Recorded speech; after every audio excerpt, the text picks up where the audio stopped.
Temos no mundo praticamente 3 tipos de fabricação de chapa acrílica: cast, continuous cast e extrudado.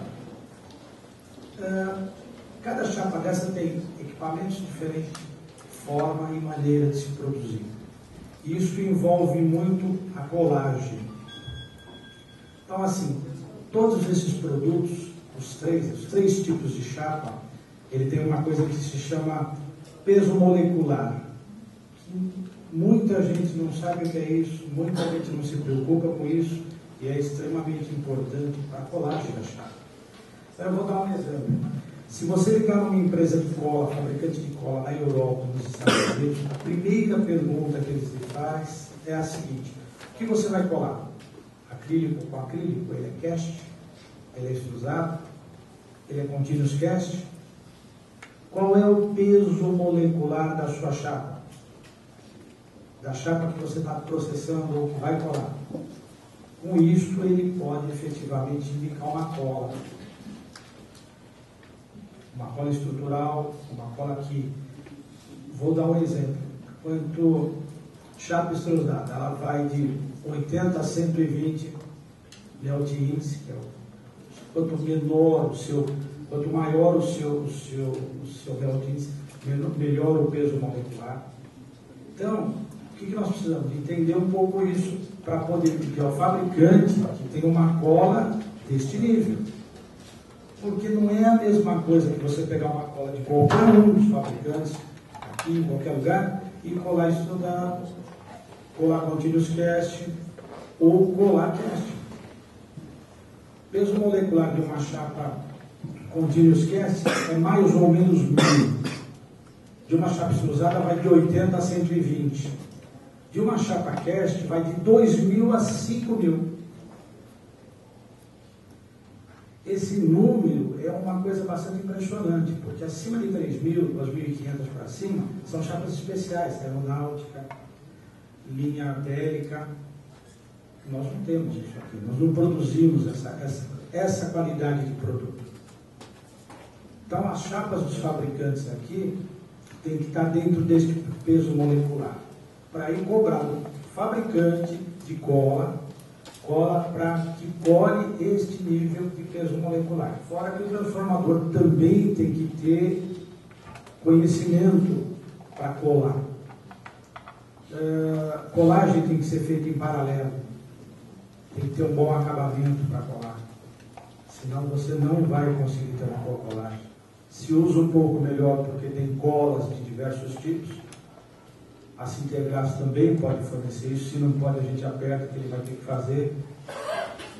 E com isso você vai ter um produto melhor. Vai ser mais barato? Vai ser mais caro? Muito provavelmente. Vai levar tempo? Eu discordo um pouco do que ele falou.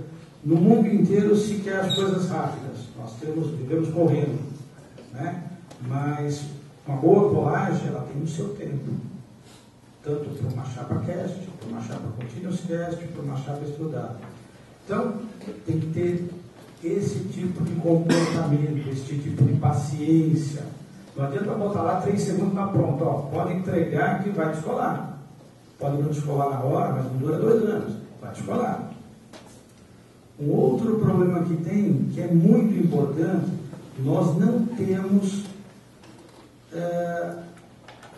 no Brasil não se faz uma coisa que as empresas, a minha batalha muito com isso, é o distensionamento do material. Você cortou, seja corte normal, serra ou a laser, tensiona o produto. E quando ele é produzido, ele tem um tensionamento. Quando você coloca calor nele, ele tem um outro tensionamento. Se você colar ali, um abraço. Então, nós não temos a mania, a prática, o conhecimento de distensionar. A gente cansa de ver lá, é a chapa, não é a chapa. Você tensionou, foi lá e jogou cola. Primeira coisa que vai acontecer é crise. Pode até manter a colagem, mas vai dar crise. 2 anos, descola. Então, também é uma coisa que tem que se fazer, gente. Não adianta. Chapas extrudadas têm mais problema do que a continuous cast, e a continuous cast tem mais problema do que a cast. Então, este tipo de procedimento tem que ser feito. Ah, vai custar mais, porque eu tenho que pôr o produto na estufa, eu tenho que fazer isso. Tem que fazer. Se você quiser ter um bom produto, tem que ser feito. Pode ter certeza que isso é prioritário. E eu garanto que o produto, a qualidade, será infinitamente maior. Então, são coisas que a gente tem que conhecer, entender, para poder não só ter um produto melhor, não só exigir dos fornecedores, tanto de chapa quanto de cola, uma condição melhor. Porque senão ficamos aí sem saber o que estamos falando. Ah, eu preciso colar em 2 segundos, 3 segundos. Tem que ficar boa, tem que ter resistência. Não funciona. Não é assim. Isso não traz resultado. Isso traz material mal feito, mal acabado e, consequentemente, com pouca durabilidade ou nenhuma. Temos que exigir do fabricante de chapa que ele forneça a informação que vocês precisam. Pesos moleculares da chapa.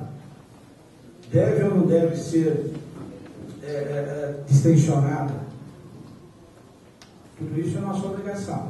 E aí vocês, como transformador, têm a outra parcela de obrigação. Se reunir essas 3 coisas, sem sombra de dúvida, terá um produto de primeiríssima qualidade. Agora, nós temos que estar juntos, discutindo isso constantemente para poder acertar isso. No Brasil ainda não dá para você se preocupar muito com isso. Eu diria, complementando aqui o que o meu colega disse, existem 3 variações só no mercado.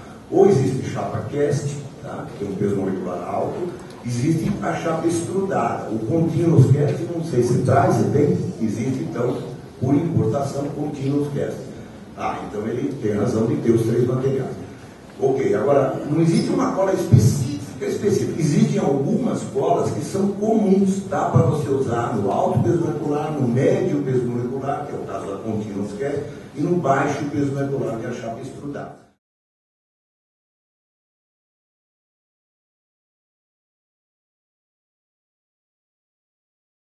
E talvez sofremos um pouco mais porque estamos no sul do país, Santa Catarina, então nós temos os extremos em termos de temperaturas. Chegamos numa época como essa, a Jaraguá do Sul, precisamente 5, 6, 8, 10 graus e às vezes no verão até acima de 38 graus.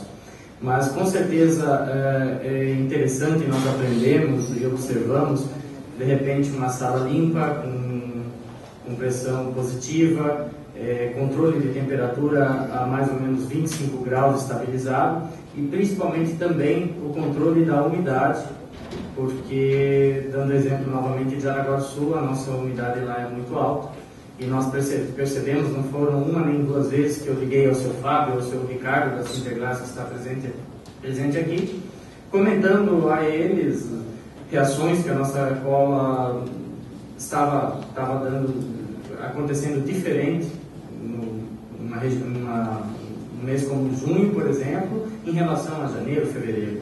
E foi no decorrer dessa história, trocando ideia e praticando, que a gente percebeu a verdadeira importância de ter uma temperatura estável e uma umidade controlada. É extremamente significativo no meu ponto de vista. Olha, assim, são produtos que têm uma reação química. Seja por ultravioleta ou seja uma cola catalisada, ela precisa de uma temperatura para agir, até para atacar o material e endurecer.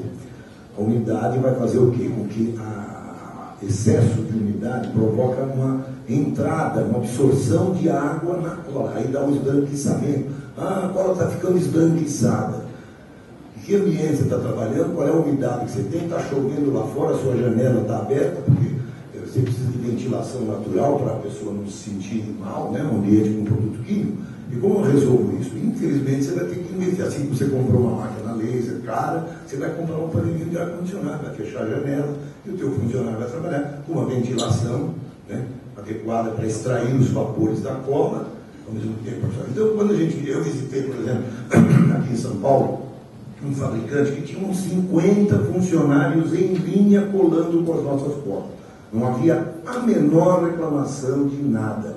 Em cima da bancada, onde cada colador trabalhava, existia um exaustorzinho, que era como se a gente imaginasse uma capelazinha, era um exaustor em cima do cara. Estava trabalhando e o exaustor. Então, Então não vinha nada no nariz dele, apesar disso elas usavam óculos, as funcionárias, óculos de proteção para não haver espirramento, trabalhavam, tá? Um ambiente absolutamente climatizado. Então você via pendurado na parede da sala, estava com 50 funcionários colando, um higrômetro, mostrando a umidade relativa do ar, 50% de umidade, etc. 80%, não me lembro agora como está, mas é uma umidade controlada. E a temperatura 25 graus. E eles não abriam mão de mexer nessa temperatura.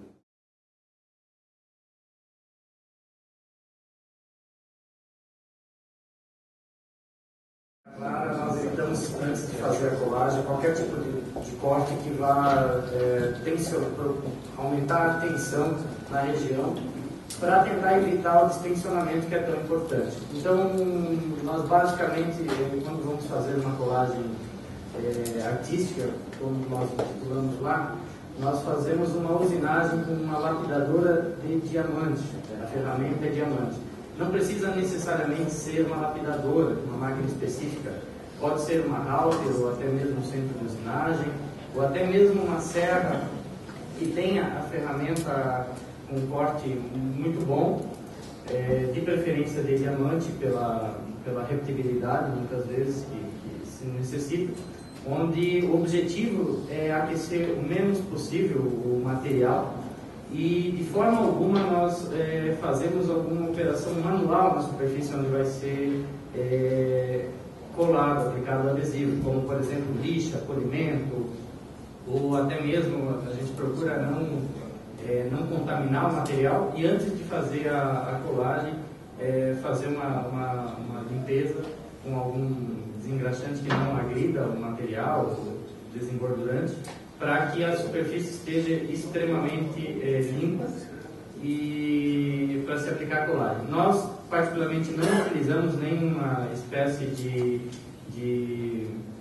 material para tirar a contaminação, porque a gente procura não ter nenhum contato. A peça ela é usinada e logo após já é feita a colagem nessas ferramentas de diamante. Bom, só para complementar, eu fazia tudo ao contrário. É bom ter esses dois extremos, para vocês entenderem que deve ter muita gente aí passando pela mesma situação que eu passei no mês passado. Eu fazia o quê? Pegava, cortava numa serra.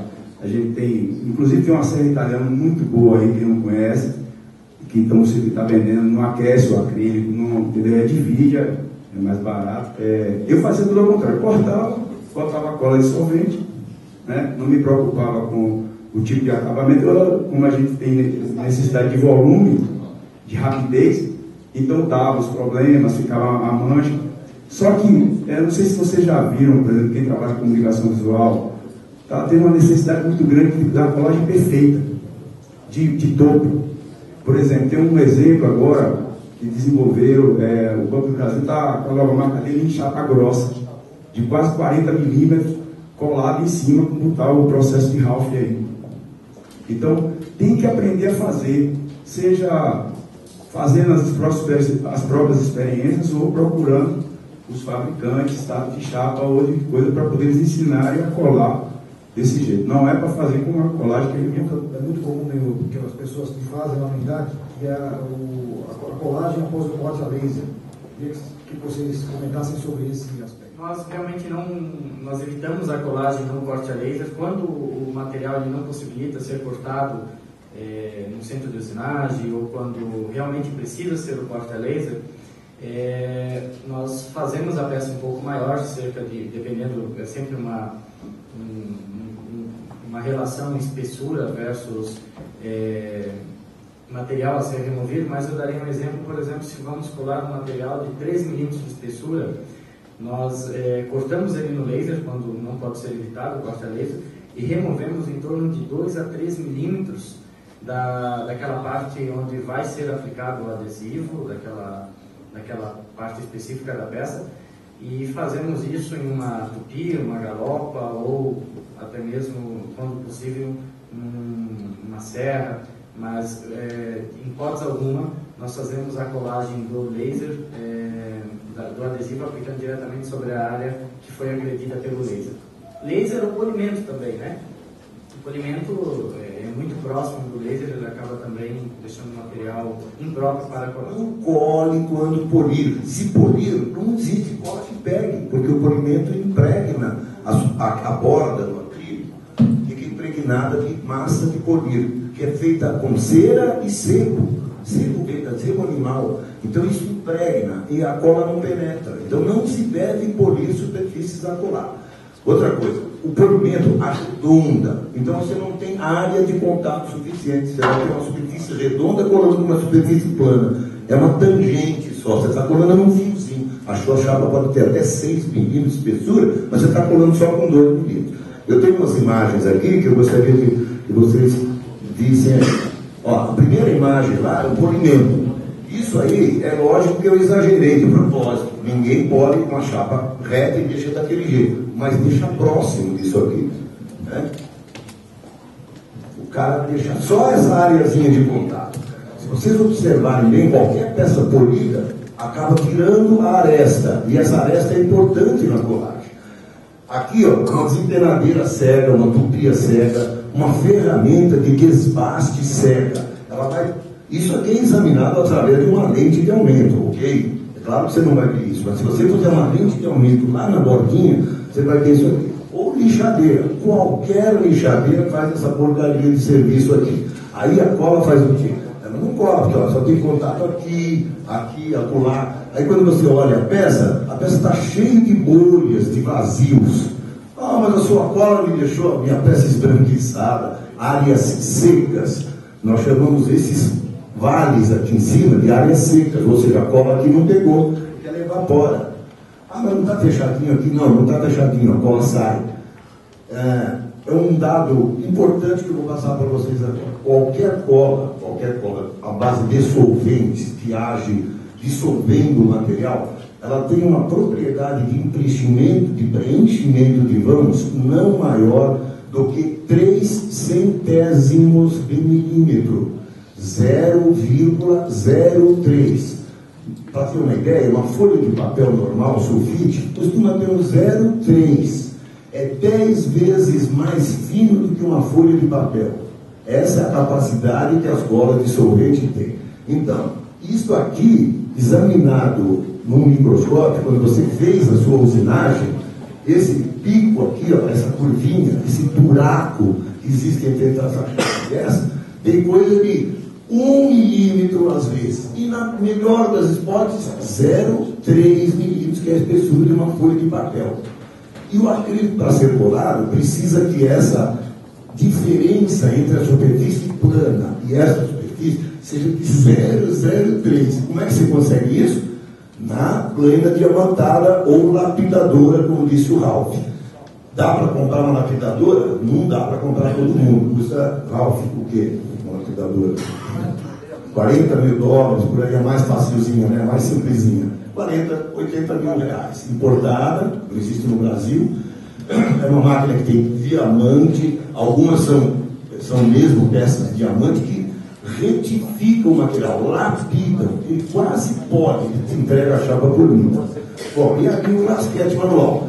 Observem que o Ralph falou muito interessante que ele não usa métodos manuais de acabamento da superfície do acrílico. Ele foge da lixadeira, que o cara segura a chapa naquela lixadeira de cinta, ou então naquela lixadeira rotativa, que é uma roda, e passa aqui para ali. Isso ficou para o passado, como disse o nosso amigo Carlos aqui da Plano. Ele fazia tudo errado. O que ele fazia? Ele lixava ou serrava e já botava a cola, enchia de bolha. Eu vou circular para vocês peças feitas, coladas no processo totalmente errado, e peças feitas que já circulou aí no processo certo, que é o que o Ralph fez. Vamos falar um pouquinho sobre o laser para terminar. Olha só.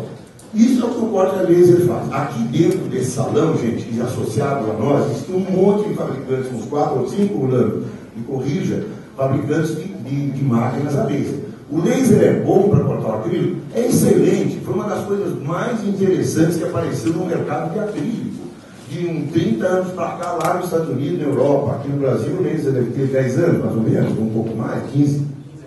5, obrigado, 5 anos.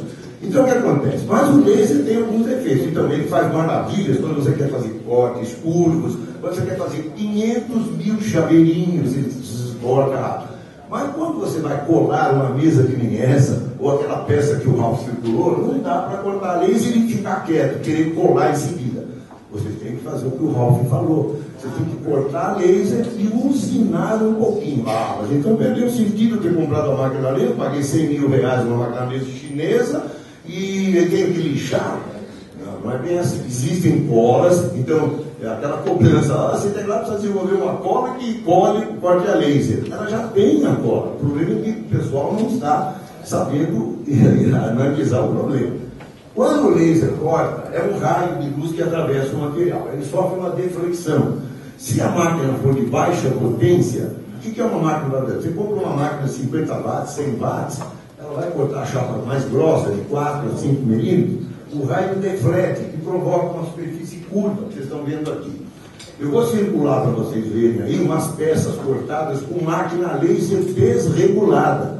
Então vocês têm que falar com a Automatiza, com a Cutilite, com a Sei Laser, com todo esse pessoal que está aqui na feira. Escuta, me ensina a regular a máquina, venha regular a minha máquina, porque ela está fazendo isso aqui na minha superfície. Vocês vão ver isso aqui, essa peça está aí circulando. Você tem, Eduardo, para mostrar? Então, o laser, quando ele faz isso aqui, essa deflexão aqui, ó, provoca essa diferença de superfície. Então, se você olhar a peça cortada a laser, ela é toda onduladinha. É ondulada desse jeito aqui, ó. Eu estou falando de uma chapa de qualquer espessura, de 4 milímetros, de 5, de 6, de 10, de 1 polegada, de qualquer espessura. Se a máquina for desregulada, o raio faz isso, o raio laser. E, quando eu chego aqui embaixo, ó, muda. Então, quando você pôr, tem aquela imagem do em cima? Veja.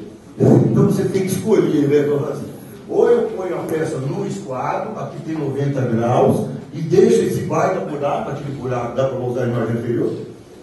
Por favor, olha, ficou um buraco aqui, ficou um vazio aqui, essa peça não está reta, olha lá. Então, ou eu ponho um esquadro aqui, deixo esse baita buracão onde cola nenhuma vai fazer o serviço, porque a cola, já falei, é 0,03 milímetros, e aqui passa aqui, vamos dizer, isso aqui, na verdade, tem 0,3, 0,4 milímetros. A cola não preenche, ela evapora toda. Ela só vai colar nessa pontinha aqui, então a peça quebra.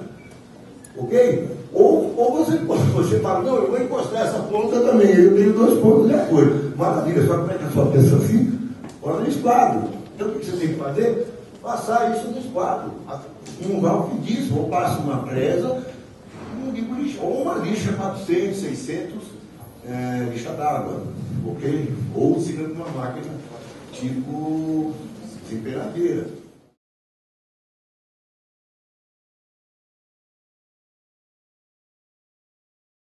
Como a gente já falou, esse é um assunto extremamente delicado e importante. E por que não se faz? Muitas vezes porque não conhecimento e muitas vezes porque custa.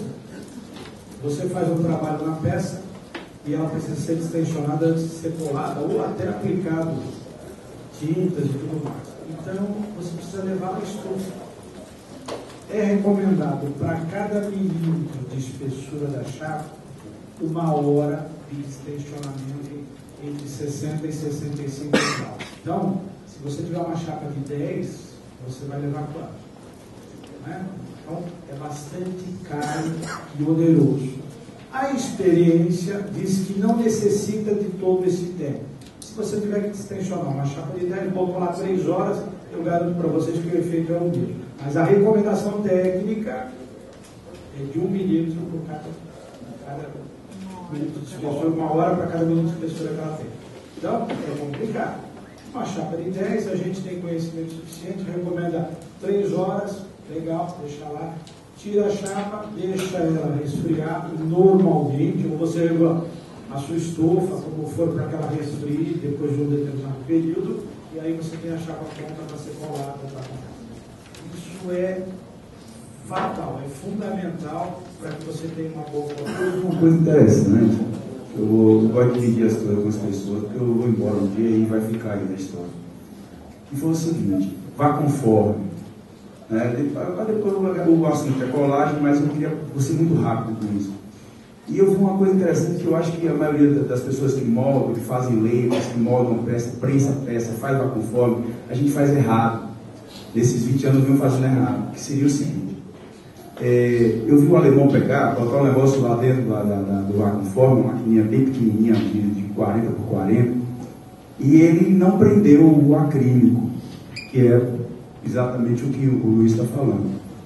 E ele não prendeu, ele só fechou, botou para aquecer, e aí ele pegou e começou a fazer, empurrar o acrílico.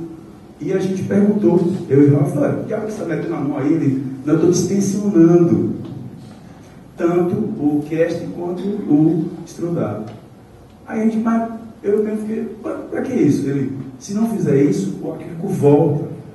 Você tem que deixar a molécula andar, ela tem que ficar circulando, tem que ficar solta. Então, se vocês fazem peças moldadas, tem muita gente que faz essas coisas aí, então não prende, não bota no aro de ferro e joga na estufa. Quando você faz isso, você está arrebentando o acrílico. Aí depois você tem que deixar 2, 3 horas de relógio ele lá parado, para poder não voltar para o estado anterior. Se você distensionar ele um pouco, ou algum, não precisa ser às 10 horas, né? Mas um pouco, ele já vai ajudar bastante. Pode prender no ferro e levar para a estufa, desde que você tenha feito a contração antes. Entendeu? Então você tem que pôr a chapa, como diz o Carlos, e o alemão punha embaixo do forninho da estufa e deixava o acrílico contrair. Porque eu lembro que eu falei no começo que as tensões assim, a chapa cast contrai 2%, ela quer contrair, porque durante a fabricação ela ficou com tensões internas. Então o que os americanos, alemães fazem? Eles penduram a chapa numa estufa e contraem a chapa primeiro. Aí sim prende no ferro e põe na estufa. Se for o caso de montagem em que você quer ter previamente o material. Determinadas bandejas, essas bandejas de luminosa, essas bandejas de iluminação interna. Então precisa contrair, mas o material relaxa, contrai totalmente, contrai 2%. Quer dizer, uma chapa de 1 por 1 vai ficar com 98 por 98. Você tem que prever isso no seu projeto. Não vai comprar uma chapa de 1 por 1 para fazer uma montagem de 1 por 1. A chapa vai ficar por 98 por 98, não é isso? E se for estrudada ou aquela que ele tem lá, que é o maior ainda, no Continuous Casting, qual é a ideia? O estrudado é 5%. E no Continuous Casting 3%. Então vejam que o Continuous Casting é intermediário. Então, contrai a chapa, põe na estufa, molde e tal.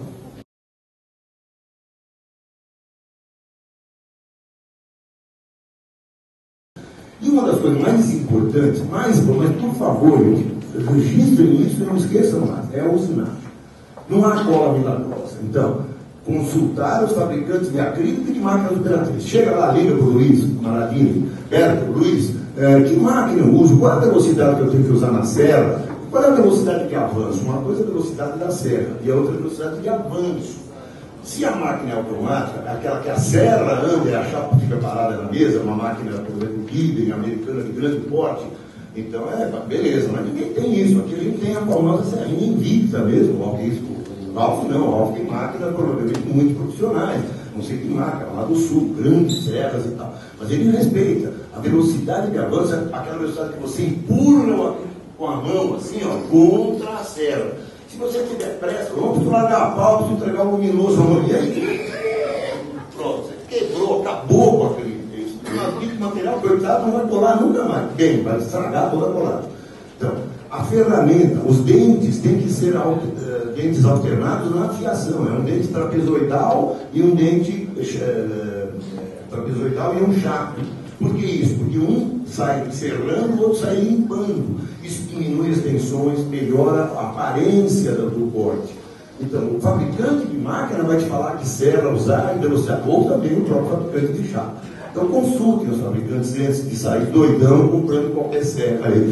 Serra não pode ser travada. É a fiação alternada, é diferente. Geralmente, dentes de vítia. Tá? Condições ideais. Então, as rotações, que eu acabei de falar da serra, 3.000 RPM, não sei o que rotação eu uso? Para estrudar, eu tenho que usar uma rotação menor de corte. E o avanço menor ainda. É mais lento. O material é mais barato, mas eu tenho que trabalhar com ele direitinho. Velocidade de avanço, para ver falar. Ângulo de ataque das ferramentas. Uma furadeira, quando você desce uma broca em cima do acrílico para furar, se você tiver ângulos muito agudos, a broca sai quebrando o material na superfície de baixo. Ele fura bonitinho, começa a entrar. Quando a broca sai, ela quebra, forma lasquinhas. Então você tem prejuízo na aparência. E minimizar o atrito, o aquecimento, que provoca o stress cracking, que é aquilo que eles chamam de cristalização do atrito. Como é que minimiza o atrito? Minimiza a velocidade, usando a serra adequada, os dentes, número de dentes, então também. Se a chapa é fina, você não pode usar uma serra com um dente aqui e outro lá a 1 centímetro de distância. Então existe um número de dentes apropriados para serrar o acrílico. Existe uma serra na casa das serras de Pariana, ela é refrigerada, inclusive ela tem uns rasgos, uma coisa diferente, está chegando no Brasil. Está chegando as coisas agora, que como o laser está chegando, é tudo novo para a gente, lá para o povo lá fora que tem 30 anos. Então você tirou aquilo da serra. O que acontece? Ele fica todo serrilhado, né? Fica com aquelas linhas de direção dos dentes da serra. Aí o nosso amigo Carlos que colava, pegava aquilo, tirava da serra, metia a cola na centelhada, cola desgraçada, essa porcaria, esse papo não aprendeu nada ainda, diz que tem 40 anos aqui, não sabe fazer cola. É danada da minha peça, estava uma desgrama, porque ele não sabia que não podia colar o aquilo tirado da serra. Então não vai culpar o Fabinho, que coitado. Então aí ele aprendeu que tirou da serra, tem que ter uma superfície plana, lisa e no esquadro. Então quem faz isso? Uma desempenadeira, por exemplo, uma tupia, uma fresa, como disse o Ralph, certo? Ou, modernamente, como acabou de dizer o nosso amigo Carlos, existe aí as famosas lapidadoras da superfície do acrílico. Então você tem uma superfície plana. Ela vai ter contato perfeito com a chapa, ou com a outra peça que você vai colar, ou de toco, ou de toco, ou a 90 graus. Isso é fundamental para o resultado da colagem, tá? Então, a superfície não pode ter ondulações, como eu mostrei aquela imagem do laser, ela não pode ter trincas. Quem que provoca trinca? Uma desempinadeira. Você falou para tirar da serra e pôr na desempinadeira, continua dando bolha a sua cola. Vamos examinar a sua ferramenta da sua desempenadeira, está lá cheia de dente. Então você afiou a serra, foi comprar a serra italiana lá que o Carlos falou, mas você esqueceu que a sua desempenadeira está parecendo mais para cortar, sei lá, biscoito do que acrílico, né? Então trincas na borda, nessas trinquinhas que ficam ao longo da borda do acrílico, pequenas trincas, que as desempenadeiras cegas provocam aqui na bordinha, na aresta, essas trincas dão ensejo à formação de bolhas durante a colagem. Okay? Então, trincas e risco de ferramenta. Se a sua desempenadeira estiver cega, for um aço de baixa liga, porque tem que ser um aço especial, aço ferramenta, etc. Então, a desempenadeira também tem que consultar o cara e colocar ela na parede, o fabricante da sua desempenadeira. Ela faz riscos longitudinais, pequenas cegueiras, vamos dizer assim, no dente, quer dizer, dente cego ou dente mal afiado, mas todos os risquinhos quase invisíveis. Esses risquinhos vão dar o famoso esbranquiçamento da cola. Por quê? Porque quando nós acabamos de colar, as juntas são transparentes normalmente, né? Um acrílico transparente. Quando você estiver usando um acrílico preto, branco, colorido, você não vai perceber. O defeito está lá. Agora, o máximo é descolar porque você fez uma má colagem, mas você não vai perceber. Agora, quando você cola uma chapa transparente, que nem essa mesa, ou como essa peça que o Ralph circulou, você tem uma ampliação por efeito lente, né? Fica uma superfície cristalina e tem um índice de refração diferente do ar, então ele faz o que? Aumenta o efeito. Bom, olha, são crateras, tá? Se forma quando você deixa a ferramenta cega. Você arranca o material, você não usina, não lapida. Esse arrancamento vai formar bolsas de ar. Esse ar fica aprisionado entre uma face e outra e depois desenvolve uma bolinha. Está tudo cheio de bolha, a porta está uma porcaria. Área seca. Então você deixou as crateras dentro da sua ferramenta seca. Áreas secas é falta de contato. É aquilo que eu mostrei, lembra que tem a superfície toda ondulada, ela deixa vazios. As colas finas não preenchem vazios. Os ingleses chamam isso de gap filling, preenchimento de vazios. E o gap filling, o preenchimento de vazios, é da ordem de 0,03. Seja cola americana, seja cola nacional, nossa, as colas de solvente. O que faz para ter uma cola com alto gap filling, com alto preenchimento de vãos, é a cola 330, aquela que a gente faz catalisada, que tem bastante corpo.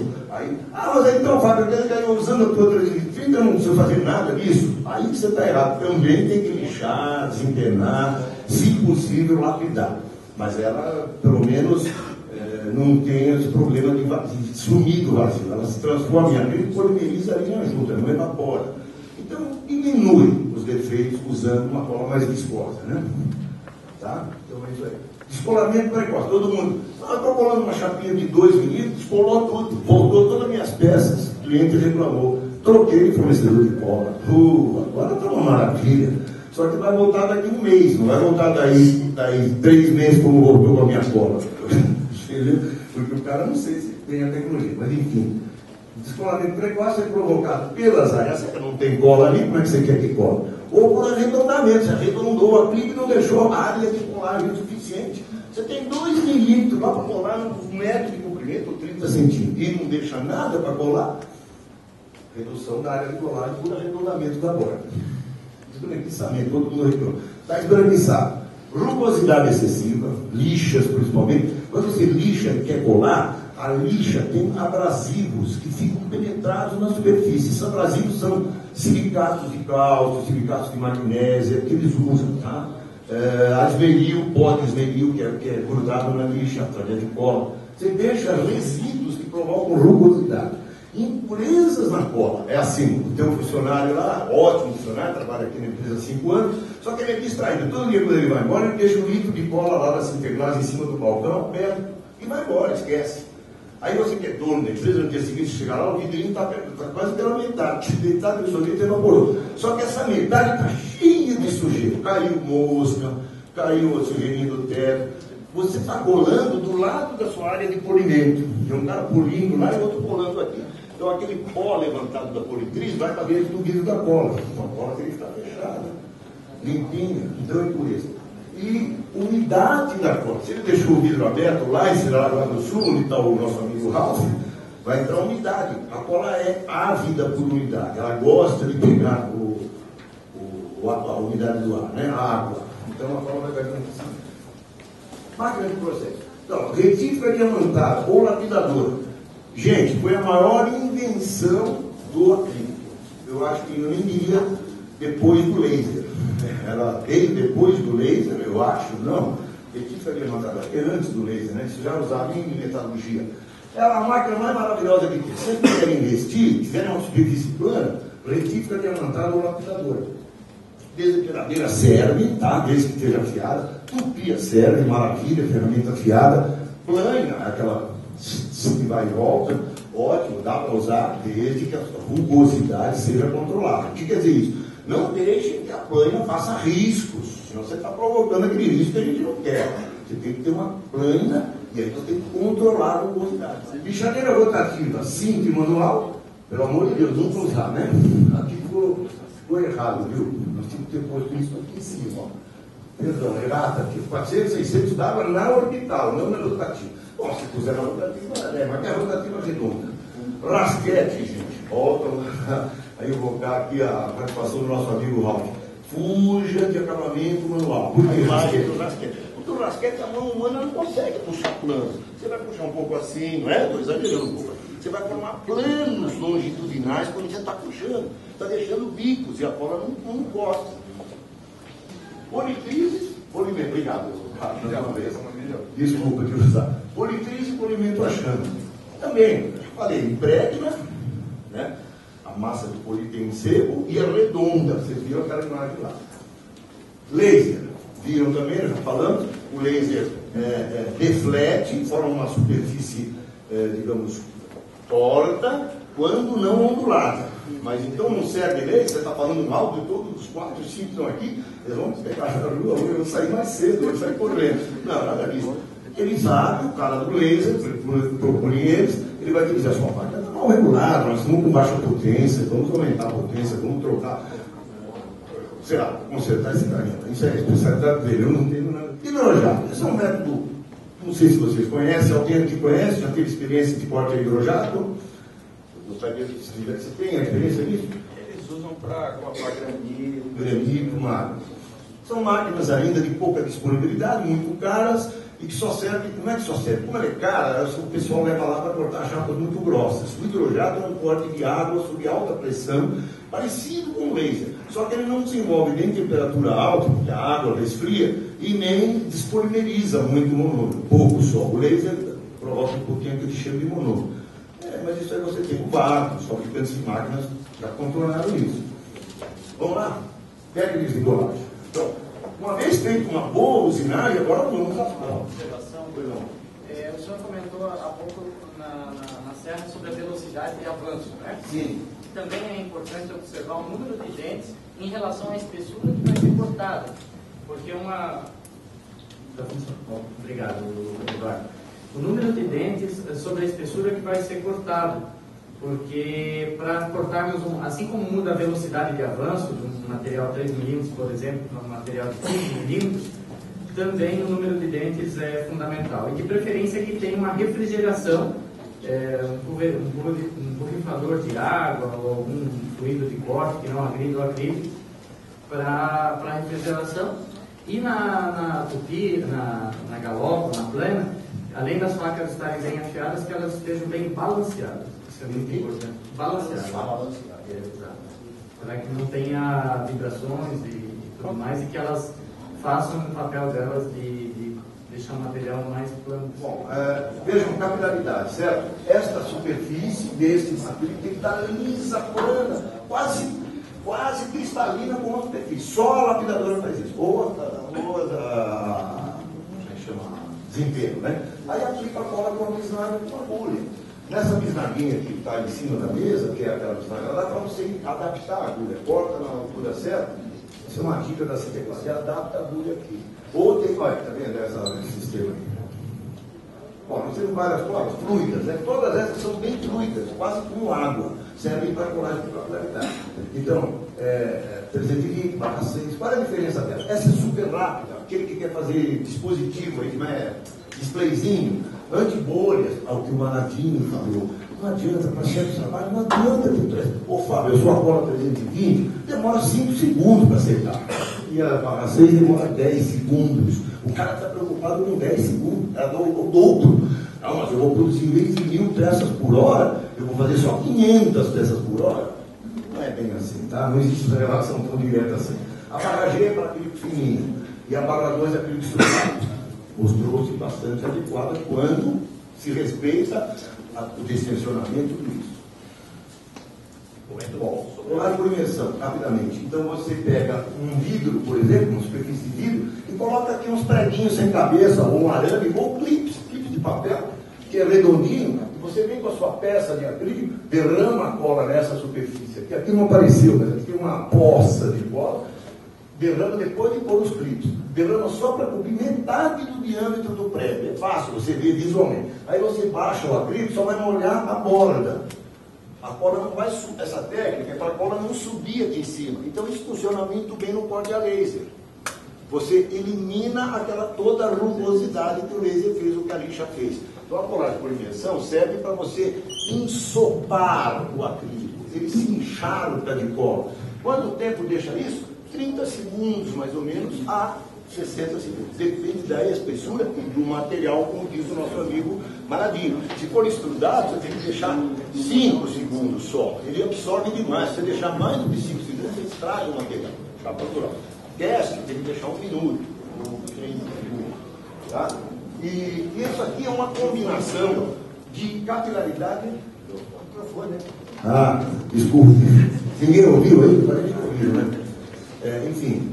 Capilaridade com imersão é uma técnica combinada, tá? Você vai colocar aqui fio de nylon, por exemplo, ou arame. Não coloque arame de cobre, fio de cobre. O cobre reage com as cordas e estraga as cordas. Então coloca arame ou nylon entre um acrílico e o outro. E aí derrama com a seringa a cola. Só aqui. Esse arame vai manter uma distância, não é isso? Esse fio de nylon entre a superfície de cima e a de baixo. Então vai ficar um aporte de cola maior, vai ficar uma quantidade, enquanto aqui é rápido, porque a cola também evapora do vidro, e você só consegue trabalhar por 1 minuto, aqui você vai aplicando várias camadas de cola, para encharcar o acrílico, principalmente com aquele cortador a laser. Então vocês deixam isso aqui agindo, aí pega essa peça, levanta e vai para outra peça. Tá bom? Não tem solvente. Eu diria que ela é ecológica, porque o metaclato e metina não é tóxico, não é problemático. Só é inflamável, só tomar cuidado e não trabalhar com fogo, cigarro e tal.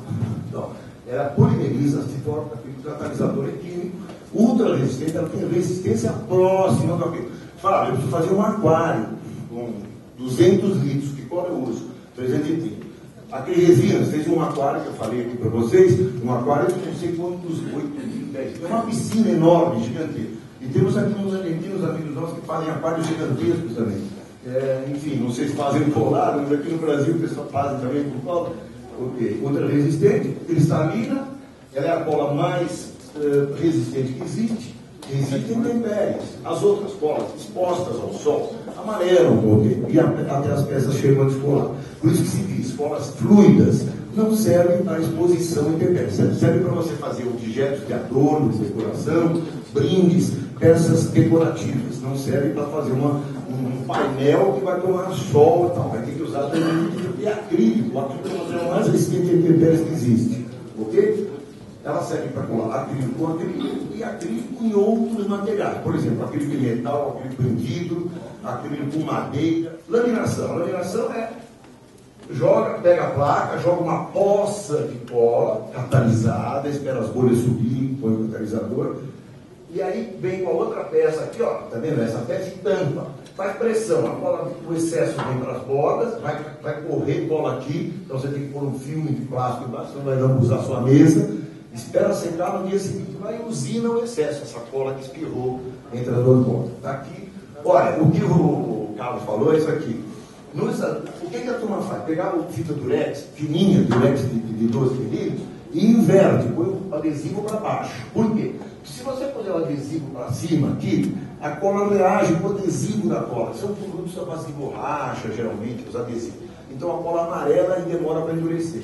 Então você tem que pôr o celofane, né, digamos assim, ou polipropileno, ou fitas inertes ao ataque do metaclaro. Só que o Carlos disse que os caras foram inteligentes, você brincadeira o volume, os caras para inventar isso aí já pronto para o cara colar. Imagina um super carta de cola e deixar para o exterior. Volta um pouquinho mais. Então, ó, tá? Põe o adesivo para baixo e aqui põe duas fitas para segurar essa fita, porque o adesivo está aqui embaixo, né? Como é que você vai colar aqui no fita? Então você inverte esse adesivo e aí prende o adesivo aqui lá. Só que os caras inventaram uma fita que tem uma legião aqui isenta de cola, de adesivo. Isso é para a cola não pingar. Por mais que você encoste aqui, como você nem sempre consegue empatar superfícies muito finas cortadas em ângulo de 45, a cola vai pingar, então precisa fechar aqui. E aqui faz duas barragenzinhas, tipo assim, feito com alumínio rochedo, aquele alumínio da cozinha. Faz um Lzinho de alumínio, que põe aqui, prende aqui com uma fita, que não está ilustrado, e aí enche de cola. Sempre que enche de cola, põe um excesso de cola aqui, para você usinar depois. Por quê? Se você puser a cola morrendo aqui, ela contrai. É uma característica da cola. Com a chapa, a cola também contrai. Ela se contrai e vai ficar um vazio, você vai ter uma superfície fria. Então você põe excesso de cola, põe uma barragem aqui do lado. Um contenedor, né? Uma coisa para conter a cola.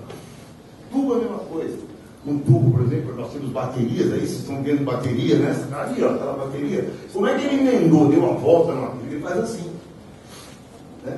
Ele junta as duas pontas, põe uma barragem e enche de cola. Bom, para finalizar, acho que é só isso, já está finalizando. Nós temos dois efeitos de colagem com ângulo. Essa cola 330, que é uma cola polimerizada, ela é viscosa, ela pode ser aplicada. Então eu deixo essa peça um pouquinho para lá, abro a cola. Se eu chamar para fora, eu tenho aqui dentro nenhuma cola. Então eu posso fazer produtos totalmente atóxicos. Não que a cola seja tóxica. Mas alguém pode dizer, eu posso deixar vinagre, óleo, etc., produto alimentício. Pode, não tem que cortar, a cola está para fora. Então é um processo inteligente de colar. Né? Só que é banho resistente, que a pressão num aquário, por exemplo, se você fizer pressão aqui, ó, você está fazendo pressão sobre a cola, então está segurando. Já esse método de deixar a cola por dentro, se você fizer pressão aqui, você está arrancando. Então, tende a um eventual descolagem se você exceder a pressão limite suportada pela cola. Qual é essa pressão? Qual é essa resistência? É cerca de 80% da resistência do acrílico, alguma coisa como 40 megapascal. É um número chato, mas não se preocupe com isso, a gente dá orienta a todos. Tá? Então, aqui você tem uma compressão, você tem uma tração do material. E aí a gente tem. Aqui é o seguinte, ó. Vai colocar uma peça nesse ângulo aqui. Em vez de você fazer 45, que é a minha esquadrilha, 45 casando com 45, você faz um ângulo de 44 graus aqui, ó, e 44 aqui. Então sobra 2 graus, né? Então 44 a 88, para 90 falta 2, não é? 90 graus aqui. Então tem 2 grauzinhos só. Depois vocês podem ver aqui essa peça, que foi propositalmente colada com cola vermelha. Vocês vão ver que é um ângulozinho pequenininho. Nós colorimos a cola só para vocês enxergarem bem como é que a cola está. Né? Essa peça. Tá bom? Não tem mais? É isso aí.